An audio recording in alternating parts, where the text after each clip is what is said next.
YouTuber Elvish Yadav ಮನೆ ಮೇಲೆ ದುಷ್ಕರ್ಮಿಗಳು ಗುಂಡಿನ ದಾಳಿ ನಡೆಸಿರುವ ಘಟನೆ ಗುರುಗ್ರಾಮದಲ್ಲಿ ನಡೆದಿದೆ. ಅಪರಿಚಿತ ದುಷ್ಕರ್ಮಿಗಳು ಬೈಕ್ನಲ್ಲಿ ಬಂದು ಎಲ್ವಿಶ್ ಮನೆಯ ಹೊರಗಡೆ ಸುಮಾರು 24 ಸುತ್ತು ಗುಂಡು ಹಾರಿಸಿದ್ದಾರೆ. ಗುಂಡುಗಳ ಶಬ್ದವು ಇಡೀ ಪ್ರದೇಶದಲ್ಲಿ ಭೀತಿಯನ್ನ ಸೃಷ್ಟಿ ಮಾಡಿತ್ತು. ಘಟನೆಯ ನಂತರ ದಾಳಿಕೋರರು ಸ್ಥಳದಿಂದ ಪರಾರಿಯಾಗಿದ್ದಾರೆ.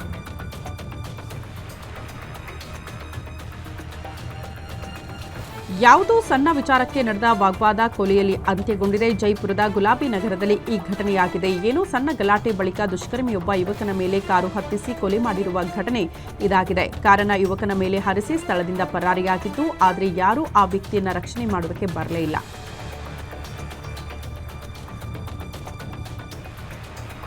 ಪ್ರೇಯಸಿ ಒತ್ತಡದಿಂದ ಬಿಜೆಪಿ ನಾಯಕ ರೋಹಿತ್ ಸೈನಿ ಪತ್ನಿಯನ್ನ ಕೊಲೆ ಮಾಡಿರುವ ಘಟನೆ ಅಜ್ಮೀರ್ನಲ್ಲಿ ನಡೆದಿದೆ.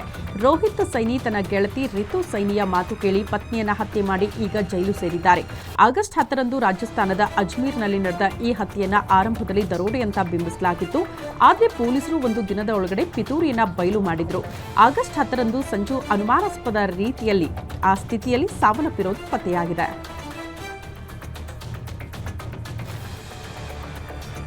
ಭಾರತದ ಹೆಮ್ಮೆಯ ಗಗನಯಾತ್ರಿ ಮತ್ತು ಅಂತಾರಾಷ್ಟ್ರೀಯ ಬಾಹ್ಯಾಕಾಶ ನಿಲ್ದಾಣಕ್ಕೆ ಭೇಟಿ ನೀಡಿದ ಮೊದಲ ಭಾರತೀಯ ಗ್ರೂಪ್ ಕ್ಯಾಪ್ಟನ್ ಶುಭಾಂಶು ಶುಕ್ಲಾ ಸ್ವದೇಶಕ್ಕೆ ಮರಳಿದ್ದಾರೆ. ಗ್ರೂಪ್ ಕ್ಯಾಪ್ಟನ್ ಶುಕ್ಲಾ ಆಕ್ಸಿಯಮ್ 4 ಮಿಷನ್ನ ಮೂಲಕ ಐಎಸ್ಎಸ್ನಲ್ಲಿ ಹಾರಾಟ ನಡೆಸಿರುವ ಬಳಿಕ ಜುಲೈ 15ರಂದು ಕ್ಯಾಲಿಫೋರ್ನಿಯಾ ಕರಾವಳಿಗೆ ಸುರಕ್ಷಿತವಾಗಿ ಬಂದಿಳಿದಿದ್ರು. ಇದೀಗ ದೆಹಲಿ ವಿಮಾನ ನಿಲ್ದಾಣಕ್ಕೆ ಆಗಮಿಸುವ ಮೂಲಕ ಶುಕ್ಲಾ ಅವರಿಗೆ ವಾಪಸ್ ತವರಿಗೆ ಮರಳಿದ್ದಾರೆ. ಜಮ್ಮು ಮತ್ತು ಕಾಶ್ಮೀರದ ಕಥುವಾ ಜಿಲ್ಲೆಯ ಜೋಡ್ ಘಾಟಿ ಎಂಬ ಗ್ರಾಮದಲ್ಲಿ ಮೇಘಸ್ಫೋಟ ಸಂಭವಿಸಿದೆ. ರಾತ್ರಿಯಿಡೀ ಭಾರೀ ಮಳೆಯಾಗಿದ್ದು, ಬೆಳಗಿನ ಜಾವ ಮೇಘಸ್ಫೋಟ ಸಂಭವಿಸಿ ಜೋಡ್ ಘಾಟಿ ಗ್ರಾಮಕ್ಕೆ ಸಂಪರ್ಕ ಕಡಿತಗೊಂಡಿದ್ದು, ಅಪಾರ ಪ್ರಮಾಣದ ಹಾನಿಯಾಗಿದೆ. ಘಾಟಿ ಗ್ರಾಮದಲ್ಲಿ 7 ಮಂದಿ ಸಾವನ್ನಪ್ಪಿದ್ದಾರೆ. ಇಲ್ಲಿ ತನಕ 4 ಶವಗಳನ್ನು ಹೊರತೆಗೆಯಲಾಗಿದೆ. 6 ಮಂದಿ ಗಾಯಗೊಂಡವರನ್ನ ರಕ್ಷಣೆ ಮಾಡಿ ಚಿಕಿತ್ಸೆಗಾಗಿ ಆಸ್ಪತ್ರೆಗೆ ದಾಖಲಿಸಲಾಗಿದೆ ಅಂತ ಅಧಿಕಾರಿಗಳು ಮಾಹಿತಿ ಕೊಟ್ಟಿದ್ದಾರೆ.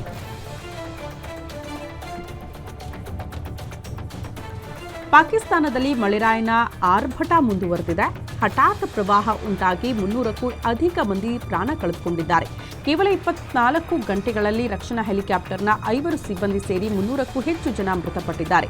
ನದಿಗಳು, ತೊರೆಗಳು ಉಕ್ಕಿ ಹರಿತಾ ಇದ್ದು, ರಸ್ತೆಗಳು ಮತ್ತು ಮನೆಗಳು ಸಂಪೂರ್ಣ ಕೊಚ್ಚಿಕೊಂಡು ಹೋಗಿದೆ.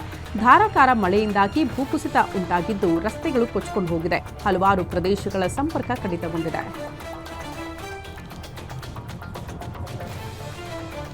ವಾಷಿಂಗ್ಟನ್ ಡಿಸಿಯ ಪೊಲೀಸರನ್ನ ಫೆಡರಲ್ ನಿಯಂತ್ರಣದಲ್ಲಿ ಇರಿಸುವುದಾಗಿ 800 ನ್ಯಾಷನಲ್ ಗಾರ್ಡ್ಸ್ಗಳನ್ನು ನಿಯೋಜನೆ ಮಾಡುವುದಾಗಿ ಅಮೆರಿಕ ಅಧ್ಯಕ್ಷ ಡೊನಾಲ್ಡ್ ಟ್ರಂಪ್ ಘೋಷಣೆ ಮಾಡಿರುವುದು ಮತ್ತೆ ಪ್ರತಿಭಟನೆಯ ಕಿಚ್ಚು ಹುಟ್ಟುಹಾಕಿದೆ. ಅಮೆರಿಕದ ಶ್ವೇತ ಭವನದ ಎದುರು ಹಲವರು ಪ್ರತಿಭಟನಾ ಮೆರವಣಿಗೆ ನಡೆಸಿ ಆಕ್ರೋಶ ವ್ಯಕ್ತಪಡಿಸಿದ್ದಾರೆ. ಯುನೈಟೆಡ್ ಸ್ಟೇಟ್ಸ್ ನ್ಯಾಷನಲ್ ಗಾರ್ಡ್ಸ್ ಎಂಬುದು ಅಮೆರಿಕದ ಸಶಸ್ತ್ರ ಪಡೆಯೊಳಗಿನ ಒಂದು ಮಿಲಿಟರಿ ಮೀಸಲು ಪಡೆಯಾಗಿದ್ದು, ಇದು ದೇಶದ ರಕ್ಷಣಾ ಮತ್ತು ತುರ್ತು ಪ್ರತಿಕ್ರಿಯೆ ವ್ಯವಸ್ಥೆಯಲ್ಲಿ ವಿಶಿಷ್ಟ ಸ್ಥಾನವನ್ನು ಹೊಂದಿದೆ ಅಂತ ಕಿಡಿಕಾರಿದ್ದಾರೆ.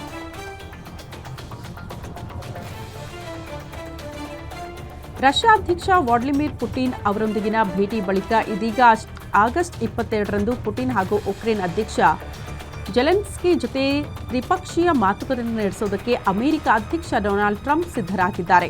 ಉಕ್ರೇನ್ ರಷ್ಯಾ ಸಂಘರ್ಷಕ್ಕೆ ಅಂತ್ಯ ಹಾಡಿ ಶಾಂತಿ ಸ್ಥಾಪನೆ ಮಾಡುವ ಉದ್ದೇಶದಿಂದ ಅಮೆರಿಕ ಅಧ್ಯಕ್ಷ ಡೊನಾಲ್ಡ್ ಟ್ರಂಪ್ ಮತ್ತು ರಷ್ಯಾ ಅಧ್ಯಕ್ಷ ವ್ಲಾಡಿಮಿರ್ ಪುಟಿನ್ ನಡುವೆ ಅಮೆರಿಕದ ಅಲಾಸ್ಕಾದಲ್ಲಿ ನಡೆದ ದ್ವಿಪಕ್ಷೀಯ ಮಾತುಕತೆ ಯಾವುದೇ ಸಕಾರಾತ್ಮಕ ಫಲಿತಾಂಶವಿಲ್ಲದೆ ಅಂತ್ಯವಾಗಿದೆ ಅಂತ ಹೇಳಲಾಗಿದೆ.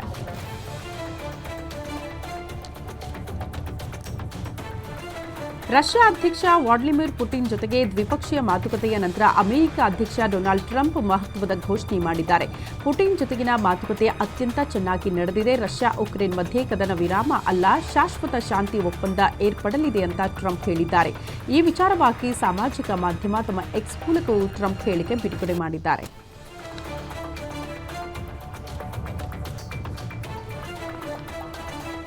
2022ರಲ್ಲಿ ಅಮೆರಿಕದ ಅಧ್ಯಕ್ಷ ಡೊನಾಲ್ಡ್ ಟ್ರಂಪ್ ಅಧಿಕಾರದಲ್ಲಿದ್ದರೆ ರಷ್ಯಾ ಉಕ್ರೇನ್ ಸಂಘರ್ಷ ಎಂದಿಗೂ ಸಂಭವಿಸ್ತಾನೇ ಇರಲಿಲ್ಲ ಅಂತ ರಷ್ಯಾದ ಅಧ್ಯಕ್ಷ ವ್ಲಾಡಿಮಿರ್ ಪುಟಿನ್ ಹೇಳಿಕೆ ಕೊಟ್ಟಿದ್ದಾರೆ.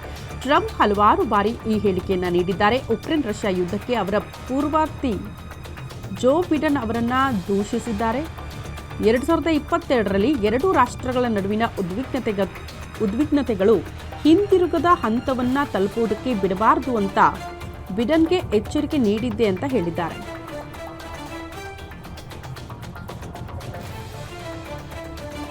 ರಷ್ಯಾ ಅಧ್ಯಕ್ಷ ವ್ಲಾಡಿಮಿರ್ ಪುಟಿನ್ಗೆ ಅಮೆರಿಕ ಅಧ್ಯಕ್ಷ ಡೊನಾಲ್ಡ್ ಟ್ರಂಪ್ ಪತ್ನಿ ಮೆಲಾನಿಯಾ ಟ್ರಂಪ್ ಪತ್ರ ಬರೆದಿದ್ದಾರೆ. ಉಕ್ರೇನ್ ಮಕ್ಕಳ ಭವಿಷ್ಯದ ಬಗ್ಗೆ ಕಳವಳ ವ್ಯಕ್ತಪಡಿಸಿ ಈ ಪತ್ರವನ್ನು ಬರೆದಿದ್ದಾರೆ.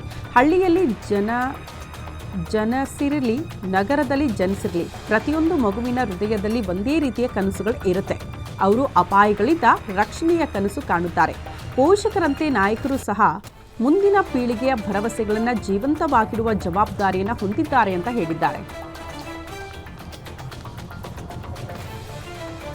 ಪಾಕಿಸ್ತಾನದ ನೌಕಾಪಡೆ ಬಲಪಡಿಸುವುದರೊಂದಿಗೆ ಹಿಂದೂ ಮಹಾಸಾಗರದಲ್ಲಿ ಭಾರತಕ್ಕೆ ಸೆಡ್ಡು ಹೊಡೆದು ತನ್ನ ಪ್ರಾಬಲ್ಯ ಹೆಚ್ಚು ಮಾಡಿಕೊಳ್ಳುವುದಕ್ಕೆ ಹವಣಿಸುತ್ತಿರುವ ಚೀನಾ ಹ್ಯಾಂಗ್ಓರ್ ಜಲಾಂತರ್ಗಾಮಿ ನೌಕೆಯನ್ನು ಪಾಕಿಸ್ತಾನಕ್ಕೆ ಹಸ್ತಾಂತರ ಮಾಡಲಾಗಿದೆ.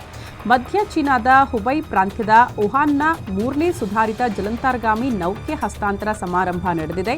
ಚೀನಾ ನಿರ್ಮಿಸುತ್ತಿರುವ 8 ಜಲಾಂತರ್ಗಾಮಿ ನೌಕೆಗಳ ಪೈಕಿ 2ನೇಯದನ್ನು ಈ ವರ್ಷದ ಮಾರ್ಚ್ನಲ್ಲಿ ಹಸ್ತಾಂತರ ಮಾಡಲಾಗಿತ್ತು.